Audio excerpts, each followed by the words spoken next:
اعوذ باللہ من الشیطان الرجیم بسم اللہ الرحمن الرحیم ومن الناس من یقول آمنا باللہ وبالیوم الآخر وما هم بمؤمنین یخادعون اللہ الذین آمنوا وما یخدعون الا انفسهم وما یشعرون فی قلوبهم مرض فزادهم اللہ مرضا ولهم عذاب علیم بما كانوا یکذبون وإذا قیل لهم لا تفسدوا فی الارض قالوا انما نحن مصلحون الا انهم هم المفسدون ولكن لا يشعرون واذا قيل لهم امنوا كما آمن الناس قالوا انؤمن كما آمن السفهاء الا انهم السفهاء ولكن لا يعلمون۔ اور ان کی کرتوت اللہ تعالیٰ نے یہاں زیادہ بیان فرمائی۔ سب سے پہلے ان کی کرتوت یہ ہیں وَمِنَ النَّاسِ مَن يَقُولُ آمَنَّا بِاللَّهِ، کہتے ہیں ہم اللہ کو مانتے ہیں، اللہ کی توحید پر ایمان لاتے ہیں، وَبِالْيَوْمِ الْآخِرِ، اور آخرت کا بھی یقین رکھتے ہیں، کہتے ہیں کہ ہم مرنے کے بعد زندہ ہونا ہے، ہم نے اللہ کے سامنے پیش ہو کے حساب دینا ہے، اتنے سچے بننے کی کوشش کرتے ہیں۔ لیکن اللہ تعالیٰ فرماتے ہیں وَمَا هُمْ بِمُؤْمِنِينَ، یہ لوگ سچے نہیں، اپنے دعوے میں، اپنے عقیدے میں، اپنی گفتگو میں جھوٹے اور مومن نہیں۔ یخادعون اللہ والذین آمنوا وما یخدعون الا انفسهم وما یشعرون،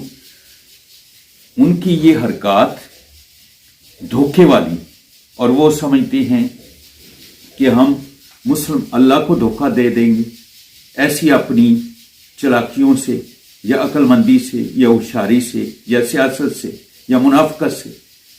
مسلمانوں کو دھوکہ دے دیں گے، حالانکہ ان کو پتہ ہی نہیں کہ اللہ کو کوئی شے دھوکہ دے ہی نہیں سکتے، اس چیز کا شعور ان کے پاس ہے ہی نہیں۔ فی قلوبہم مرض فزادہم اللہ مرضا ولہم عذاب علیم بما کانوا یکذبون، یہ ان کی مرض ہے، ڈپلومیسی،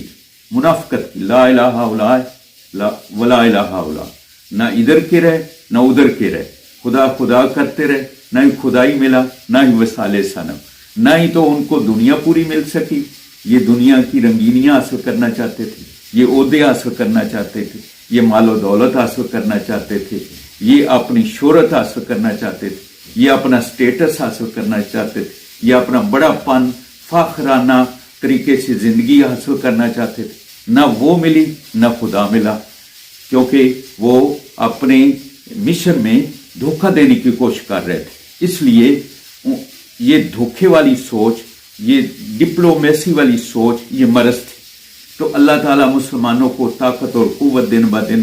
دیتے جاتے تھے، ان کی شہرت اور عزت میں اضافہ ہوتا جاتا تھا، اسلام پھیلتا جاتا تھا، اسی طرح ان کی یہ اندر حسد والی مرض یہ بڑھتی جاتی، اس کو اللہ تعالیٰ نے مرض کہا۔ اور جب ان کو کہا جاتا تھا کہ تم یہ سب کچھ فساد کرتے ہو، زمین میں فساد فی الارض نہ کرو، یہ بہت بڑی تباہی کا کام تم کر رہے ہو، تو وہ ایسے مصلح لوگوں کو، ایسی نصیحت کرنے والے لوگوں کو کیا کہتے تھے کہ تمہیں پتہ ہی نہیں، تمہیں شعور ہی نہیں، تم ان چیزوں کو سمجھتے ہی نہیں، تمہارے پاس ہماری جیسی عقل ہی نہیں، ہم تو لوگوں کی اصلاح کر رہے ہیں۔ اور اللہ تعالیٰ فرما رہے ہیں وہ اصلاح نہیں، اصل میں اصلاح کے نام پر، اصلاح کے لبادے میں، منافقت کے لبادے میں وہ فساد فی الارض کر رہے تھے۔ اور پھر جب ان کو کہا جاتا تھا کہ تم ایمان لاؤ، ایمان کے لیے اللہ تعالیٰ نے ان کے سامنے ماڈل پیش کیے۔ ماڈل کس کو بنایا؟ اللہ تعالیٰ نے حضور نبی پاک صلی اللہ علیہ وسلم کی جماعت کو ماڈل بنایا، جن کو صحابہ کہتے ہیں، جن کے بارے میں پاک نبی نے فرمایا صحابی کالنجوم بأیہم اقتدیتم اہتدیتم، میرے صحابہ ستاروں کی مانند ہیں، جس کے پیچھے لگ جاؤ ہدایت پالو گے۔ ان صحابہ کو اللہ تعالیٰ نے ماڈل بنایا، ان صحابہ کے ایمان کو، ان کے عقیدے کو، ان کے اعمال کو، ان کے اخلاق کو، ان کے کردار کو، ان کی سوچ کو، ان کی فہم کو، ان کے چال چلن کو، ان کے اٹھنے بیٹھنے کو، ان کے کردار کو، ان کے اخلاق کو اللہ تعالیٰ نے ماڈل بنا دیا کہ اگر تم اے منافقو صحیح انسان بننا چاہتے ہو، سچے مسلمان بننا چاہتے ہو، حضور نبی پاک کے غلام بننا چاہتے ہو، اللہ تعالیٰ کی اطاعت اور فرمان برداری کرنا چاہتے ہو، رسول پاک کی تعلیمات پر پورا 100% عمل کرنا چاہتے ہو، تو میرے نبی کے یاروں جیسا ایمان لے آؤ، میں تمہیں قبول کر لوں گا اور تمہارے گناہ معاف کر دوں گا۔ اللہ تعالیٰ نے صحابہ کو اتنی بڑی شان دی۔ دوسری جگہ اللہ تعالیٰ ارشاد فرماتے ہیں فَإِنْ آمَنُوا بِمِثْلِ مَا آمَنْتُم بِهِ فَقَدِ اهْتَدَوْا، اگر میرے پیارے محبوب، میرے پیارے کے پیاروں،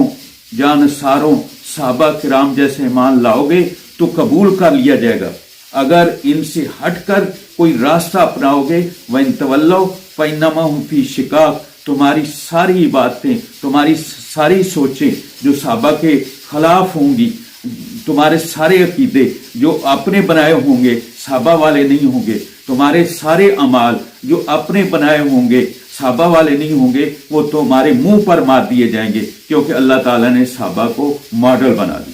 اور دوسری جگہ اللہ تعالیٰ نے فرمایا وَكُلًّا وَعَدَ اللَّهُ الْحُسْنَىٰ، میں نے نبی کے یاروں کے لیے جنت کا فیصلہ کر دیا ہے، رضی اللہ عنہم ورضوا عنہ، میں ان سے راضی ہو گیا وہ مجھ سے راضی ہو گئے۔ جب ان کو یہ ماڈل پیش کیا جاتا تھا کہ حضور کے غلاموں جیسے غلام بنو، تو وہ کہتے تھے ہم ان بیوقوفوں جیسے بیوقوف بنے۔ سب سے پہلے صحابہ کرام کے خلاف گندی زبان منافقوں نے استعمال کی، گندی سوچ کے مالک منافق ثابت ہوئے۔ ان کی اس حد تک گری ہوئی سوچ تھی کہ انہوں نے اللہ کا بنایا ہوا ماڈل حضور نبی پاک کی پیاری جماعت، اس کے بارے میں یہ بکواس کیا کہ وہ تو بیوقوف ہے۔ اللہ تعالیٰ کو یہ بات پسند نہ آئی کہ میرے پیارے کے پیاروں پر کوئی طعنہ زن ہو۔ اللہ تعالیٰ نے قیامت تک کے لیے اعلان کر دیا جو صحابہ میں نقائص نکالتے ہیں اصل میں وہی بیوقوف ہیں، وہ اس بات کو نہیں جانتے۔